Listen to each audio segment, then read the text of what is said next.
سكيكدا قلناها ونعاودوها انه من احسن الفرق حاليا، خصوصا في ميدانه، راهو يدي مقابلات كبيره ورجع في الاونه الاخيره ويقدر يصعد. طبعا وضعنا فريق شبيبة سكيكدا تحت الأضواء من خلال هذا الموضوع المركب من الزميل محمد شوماني، في انتظار أننا نتمكن من تركيب موضوع حقيقي مباشرة من سكيكدا. إذن مع هذا الموضوع ونعود بعد ذلك.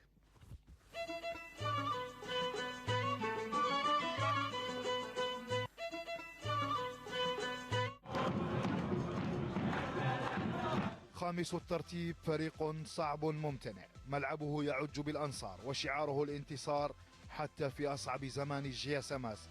هو اليوم بخطوة ثابتة يسبو ويطمح للفوز والصعود إلى حظيرة الكبار. Encore 6 rencontres, 3 à la maison, 3 à l'extérieur. Je crois qu'on prend un point, on perd pas, on est sur une dynamique très intéressante. C'est-à-dire qu'on ne perd plus, même à l'extérieur. Voilà.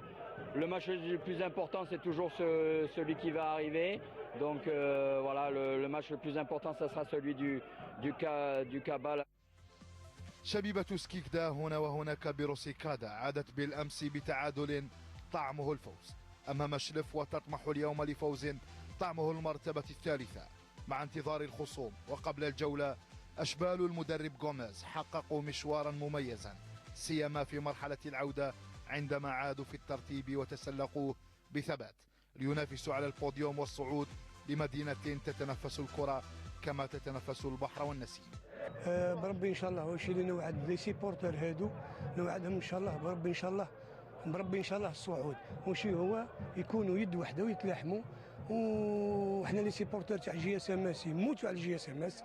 طلع حنا وسي كمسيرين ولا كرئيس فريق نكون عند وعدي. الجي اس ام اس وبعد تغيير المدرب اكثر من مره حصدوا 35 نقطه من 24 مباراه، فازوا في 10 مناسبات، تعادلوا 5 مرات وانهزموا 9 كاملة في بداية البطولة. ولأن نفسهم طويل عادوا فسجلوا 22 هدفا بعدما اهتزت شباكهم في 17 موعد. بون لي سيبورتر نشكروهم ديما في أي بلاصة يكونوا معنا، ديما يفاجئونا. الحمد لله درك ولفنا بهم، كنا نلعبوا قال الاخر ونلعبوا يكونوا معنا، باسكو الحمد لله جامي نهار خيبناهم. الشيء اللي رانا نديروا فيه من قلبنا واكثر. الحمد لله ان شاء الله لا يفضل عام نكونوا طلعنا ان شاء الله. سكيكدا لا تبالي رغم فارق النقاط عن اصحاب المرتبه الثانيه والثالثه والرابعه، لان النفس عاد و6 نقاط في المزاد، مزاد الصعود والاحتفال في حضره اسطوره.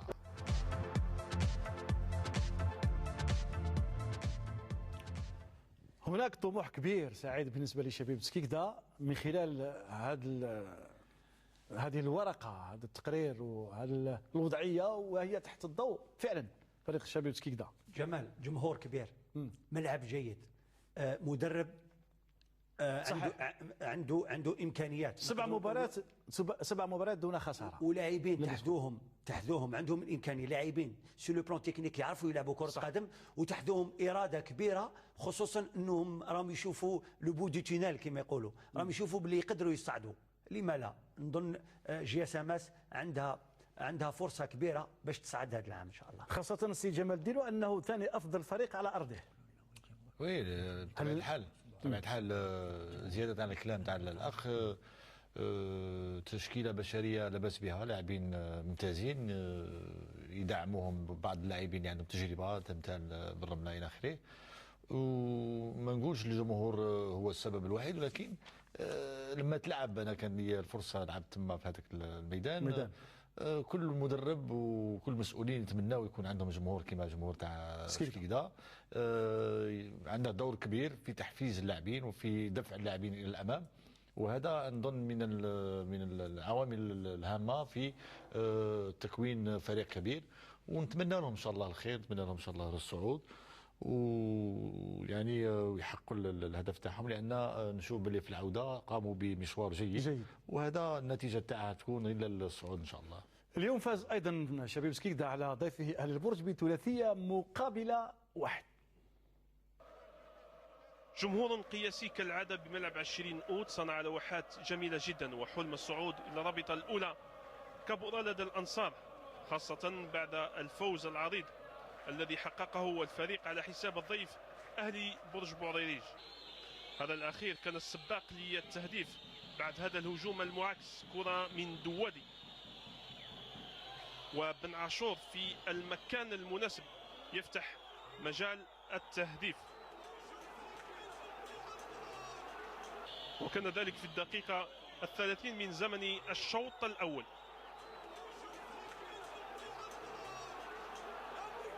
هدف التعادل بالنسبة لفريق الشبيبة جاء في الدقيقة 42 عن طريق المدافع زياد ربح الذي استغل سوء تقدير الحارس وأسكن الكرة في الشباك.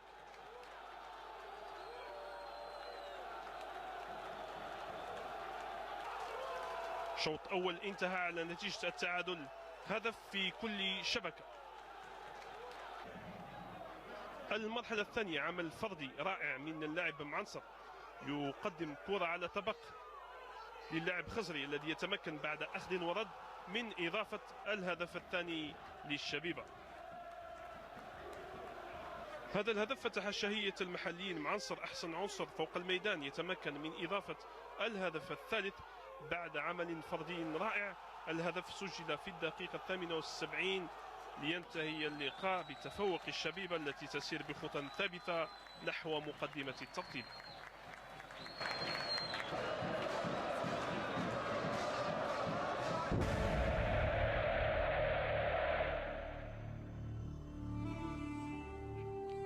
شكرا لزميل ياسين بوخناف. سعيد كان خسر شكيكدا، بعد ذلك عاد وسجل 3 أهداف. الحلم يكبر، هذه المعادلة الصعبة الآن. الحلم يكبر، طموح أيضا، الضغط يزداد والكرة يتحبهم. شفنا في الهدف الأول نعم. شوف جمال في تلعب على التيتر ولا تلعب على لاكسيسيون ولا تلعب بفينال كوب دالجيري، كاين دي سين اللي ما يغلطوكش، يخبروك كانوا منهزمين هدف 0. نظن اللاعبين ما هذاك الضغط وكونترا رجعوه ايجابي لهم سيروه. والجمهور الان الجمهور ولا يعرف فريقهم، يساندهم من الدقيقه الاولى حتى الدقيقه الاخيره، وعندهم لاعبين ممتازين. شوفوا هذا الهدف الثالث اللي سجلوه هذا اللاعب رقم 27، هدف في منتهى الروعه.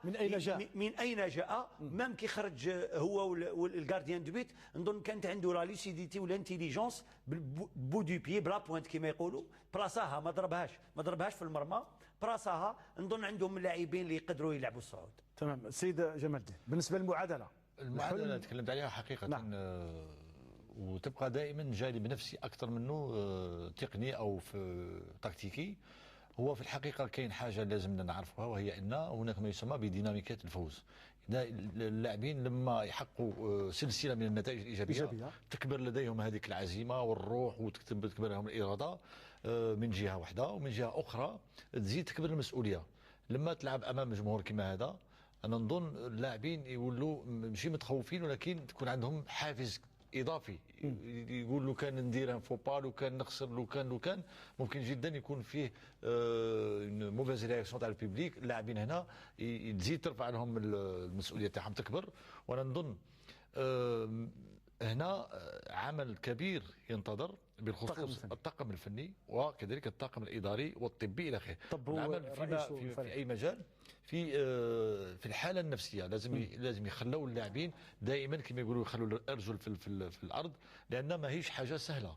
لان اي خطا يرتكب نتيجه سلبيه. كاين فرق راهم قراب، ما راهمش بعاد.